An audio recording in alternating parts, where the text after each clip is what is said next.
Hi everyone! Good morning! I'm back! This is Sam Brusas and welcome back to my YouTube channel. Oh my gosh! This is it guys. Pag-uusapan natin ngayon, handa na ba sila? Kung sino to, yan ang tatalakayin natin ngayon. But before anything else, hello Philippines and hello beautiful people. Mabuhay! Kamusta kayong lahat? Sana lahat po kayo ay okay at safe ngayong araw na ito. At syempre sa lahat naman ng mga bago nating subscribers dyan, hello po sa inyo lahat. Maraming salamat guys sa pag-subscribe ninyo. Syempre dito sa channel ko. At syempre sa lahat naman ng makamamasam dyan na laging sumusuporta dito. Araw-araw, lagi-lagi, maraming salamat guys sa inyong lahat. So yun guys, ngayon ay October, syempre lahat tayo ay excited na sa ating mga pambato mula sa mga iba't ibang klase ng beauty pageant. At mauuna na nga dito ang pambato natin na lalahok sa isang malaking beauty pageant.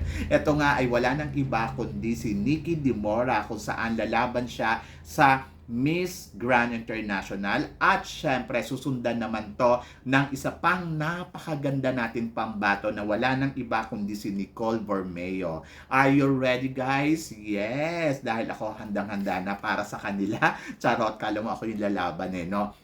Ito na nga, sobrang lahat tayo ay naghihintay kung ano ang magiging kapalaran ng dalawang una nating ilalaban sa international pageant, na kung saan naman ay lahat tayo ay excited na. Dahil ito na nga si Nikki Dimora kahapon ay nagkaroon na nga siya ng press con. To be honest, nung una medyo nawo-worry ako kasi yung photos na nakikita ko sa kanyang sa kanyang pasabog sa social media, sabi ko parang hindi ko gusto. Pero kanina, sabi ko nga lagi niya nga ako binibigyan ng excitement. So, kanina nakita ko na talaga namang, oh my God, sobrang ganda ni Nikki Dimora. Naramdaman ko kagad yung, parang siya talaga ang mag-uuwi ng corona ng Miss Grand International. Sa styling niya, yesterday, nabanat yung buhok niya na parang straight na laylay dito. Sabi ko nga, ang ganda ni Nikki. So, parang feeling ko kakabog si Nikki sa styling, di ba? So, I'm so excited for her kasi yung nakita ko siya yesterday, talagang sabi ko, oh my God, interesting tong kandidata natin dito sa Miss Grand. Interesting kasi kung ano yung ipapakita niyang pasabog, kung ano at paano siya makikipagpupukan talaga sa mga ibang kandidata na lalahok nga dito sa Miss Grand International. Plus, nandoon ako sa momento na gusto ko yung sinabi niya na she's ready sa lahat ng paandar niya. So, yun. So, sobrang sasayahan ako sa nakita ko kay Nikki Dimora yesterday. At plus, nandoon yung sinabi niya, gusto ko yung sinabi niya, na ano ba ang grand pasabog niya, yung styling niya, yung hair niya. So, totoo lang naman, naiiba kasi yung itsura niya, nagiging unique kapag nakikitaan mo na inaayos niya na iba't ibang klase yung kanyang styling para sa pamagitan ng kanyang buhok. Yung hair na kulot, yung straight hair, at kung ano-ano pa na pwede natin makita sa kanya. So parang feeling ko doon, magpapakita siya ng iba't ibang klase ng mukha. Di ba? So parang everyday ma-amaze sa kanya si Mr. Nawat. Kasi ako nga na-amaze sa kanya Ayun naman talaga yung hinihintay ko rin sa kandidata natin, yung kung paano ka ma-amaze. Alam mo kasi, ito kasi si Nikki, di ba? Yung pasabog niya nung nakaraang araw na sobrang kulot-kulutan siya na ang haba. Sabi ko, nako, parang hindi naman kabog yung beauty niya dito. And then, bigla siya nag-send off. Sa send off niya, yung sinilip ko yung interview niya, sabi ko, wow, ang ganda ni Nikki. Sobrang panalo. So, sabi ko, ay eto na to, naramdaman ko kagad na meron siyang kinang, meron siyang tinatawag na queenly, na masasabi mo, ay nako, mukhang ito talaga ang mag-uuwi ng corona. Pero nalulungkot lang ako kasi yung ibang Pinoy, yan sinasabi nila na, ay nako, wala namang laban dyan sa Miss Grand na yan, lulutuin lang tayo. Ay nako, parang lagi na lang tayong ginagawang runners-up dyan.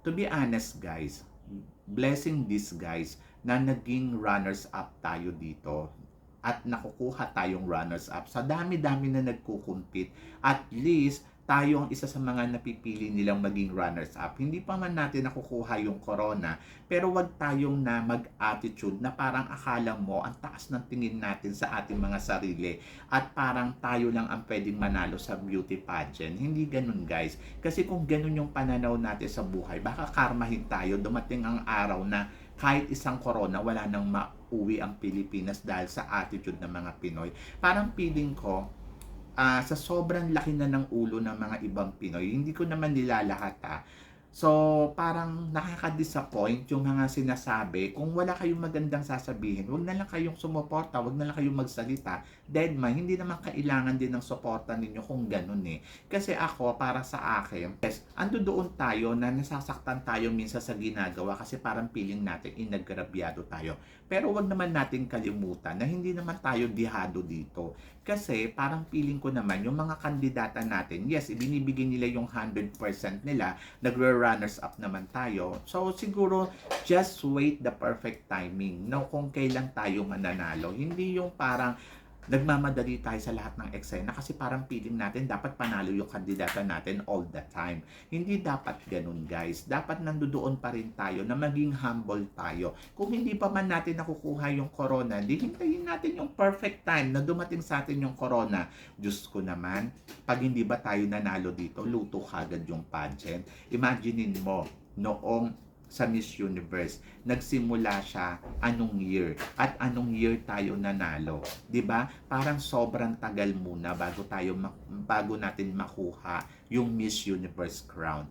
And then hindi naman taon-taon na pinapalad tayong manalo. So ang tagal bago masundan nung huli tayong nanalo ng Miss Universe 1973, tapos nasundan siya kailan lang 2015, pero hindi nyo inayawan yung Miss Universe, hindi nyo sinabi lutong Macau kasi yung mga supporter noon hindi sila toxic, hindi sila nagmamaganda, hindi sila nagmamataas, ano sila, humble. Kaya kahit ganun katagal, walang narinig ang organization sa atin. Pero tayo iba, nanalo lang tayo ng 2 corona sa Miss Universe. Kala mo parang tayo na ang pinakamagaling na tao sa buong mundo.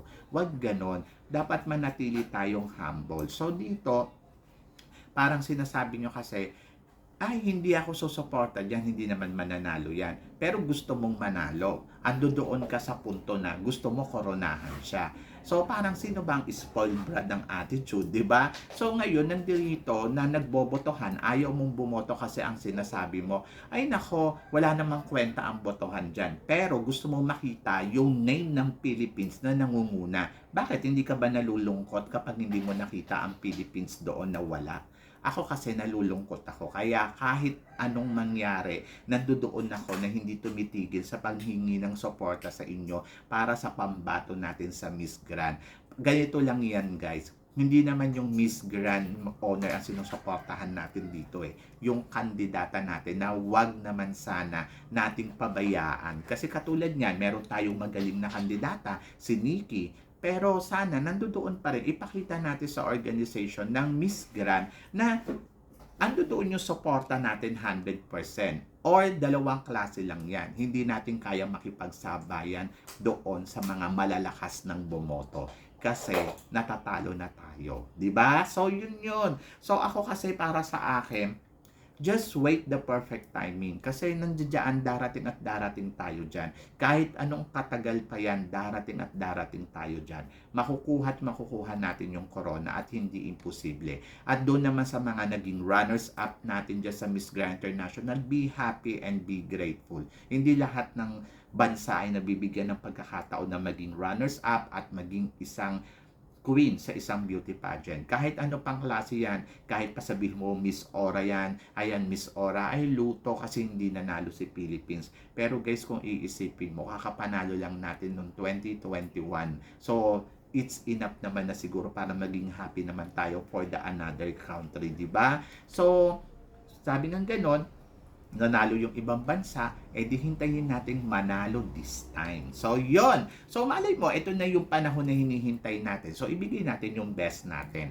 Huwag na lang tayong magmaldita kasi wala naman tayong magagawa sa desisyon ng kung ano man ang gusto at sino nilang ipanalo, di ba? So, doon naman sa susunod natin na eksena dito sa botohan, sana naman sumuporta naman tayo kay Nikki. Kasi si Nikki, nandoon siya. Sabi niya nga sa interview niya na parang wala naman siyang magagawa kung ayaw sumuporta eh. So, pinopost naman niya lahat at ina-announce naman niya sa kanyang Instagram, sa kanyang Facebook. Pero wala eh, ayaw ng Pilipino. Pero nandoon pa rin siya, yung determinasyon niya na gusto niya na manalo dito sa competition na to. Di ba? So, yon. So, good luck kay Nikki at ako, I'm so excited to her. So, isa pang Pinay ang lalaban dito sa Miss International naman. Ito si Nicole Borromeo, na sobrang natutuwa ako sa kanya. Kasi tinignan ko yung pictures niya kanina. Sabi ko talagang ang eksena niya, Japanese na Japanese ang dating. So, I'm so happy to her kasi parang feeling ko, ang bongga lang ng eksena niya. So, talagang pinagandaan niya rin ang Miss International. At sa ganda at talino na meron ito si Nicole Borromeo, umaasa ako na talagang papalo tayo ng bonggang-bongga sa Miss International ngayong taon na to. Naniniwala ako na kaya ni Nicole Borromeo makipagsabayan sa lahat ng kandidata dito. So, sasabihin na naman ng ibang mga basher dyan, lagi naman ganyan na sinasabi mo. Of course! Anong gusto mo sabihin ko? So, gusto mo sabihin ko, wala, hindi tayo mananalo. So, of course, nandoon na good vibes dapat ang natin, maging positive dapat yung tingin natin para yung outlook neto, yung outcome neto ay maging positive din, di ba? So, ako naniniwala naman ako na nakakapili tayo ng best candidate ngayon for the international pageant. But nandoon ako syempre na depende pa rin yan sa makakalaban niya, sino ba ang mas malakas. Kasi pag pinagsama-sama mo na sila, doon aangat na talaga kung sino yung magaling. And I wish ang lahat ng pinaghandaan ng dalawang kandidata natin na si Nicole at saka si Nikki ay prepared sila for the compete to another girl. Yung sana mas mag-shine yung preparasyon nila more than do sa preparasyon ng iba. Syempre, suporta muna tayo kay Miss Philippines bago tayo sumuport sa ibang kandidata. At kahit anong mangyari, huwag tayong bibitaw doon sa kandidata natin kasi mas kailangan nila ng suporta natin. At dapat tayo ang unang-unang naniniwala sa mga kandidata natin na ipinapadala sa international pageant. Kasi at the end of the story, kung ano ang sinaksak mo dyan sa utak mo, ayun na magiging outcome. So, kung negative ka, negative ang magiging result. Dapat positive tayo para positive ang maging result. And then trust them, support them, keep praying for them, of course, kasi para mas lumakas pa sila pagdating sa competition. But ako nakikita ko kay Nicole Borromeo, umaasa ako na I think kung hindi to runners-up ay title to. So ngayon pa lang, talagang nandoon na paborito na siya. Isa na siya sa mga paboritong kandidata talaga sa competition. So I'm so happy dahil napapansin sila ngayon pa lang. And then lalo na si Nikki Dimora, di ba, nagna-number 1 siya sa mga listing ng mga taga-ibang bansa. So parang doon pa lang nakikita na natin na oh my God, parang this is it na talaga. So, let's see. But wag mawawala yung hope mo pagdating sa mga kandidata na dinadala natin sa iba't ibang klase ng pageant. Kahit Miss Grand pa yan. Huwag kang mawawalan ng pag-asa. Kasi kung nawalan ka ng pag-asa sa Miss Grand, mas mawalan ka ng pag-asa sa iba pang pageant. So, yon. So, ako, basta keep praying, keep going, and then keep support them. And then, sana lahat tayo at hinihingkayat ko kayo na huwag kayong tamarin bumoto para kay Nikki at kay Nicole. Kung ano man ang mga kailangan nilang suporta mula sa atin, ibigay natin yon ng 100%. So, yon. So, kayo guys, ano guys ang masasabi ninyo? So, tingin ba ninyo, arangkada ba talaga si Nikki Dimora pagdating sa competition ng Miss Grand International? Naniniwala ka ba na talagang magagaling at magaganda ang magiging pasabog niya ngayong taon na to sa competition ng Miss Grand International? Ano ba ina-expect mo sa kanya? At ano ba ang pasabog na inaabangan mo sa kanya? Ako, inaabangan ko lahat ng paandar niya. So, yan. At kay Nicole Borromeo, so nakikita mo ba si Nicole na talagang mag-uuwi ng corona ngayong taon na to? So, please comment below para at least malaman ko naman kung ano naman ang assessment mo sa mga kandidata na ilalaban natin ngayon ditong sa international pageant ngayong October. So yun guys, maraming salamat syempre sa inyong lahat sa walang sawang suporta na binibigay ninyo syempre dito sa channel ko, at sa mga hindi pa po nakaka-subscribe dyan, please don't forget to click like and subscribe my channel, at i-click nyo na rin syempre yung notification bell para lagi kayong updated syempre sa aking mga chika. Sabi nga ganon, always keep smiling and always think positive. Walang imposible sa itaas, manalig lang tayo sa kanya. Kaya guys, hanggang dito na lang, hanggang sa muli nating chikahan. Paalam! Thank you guys!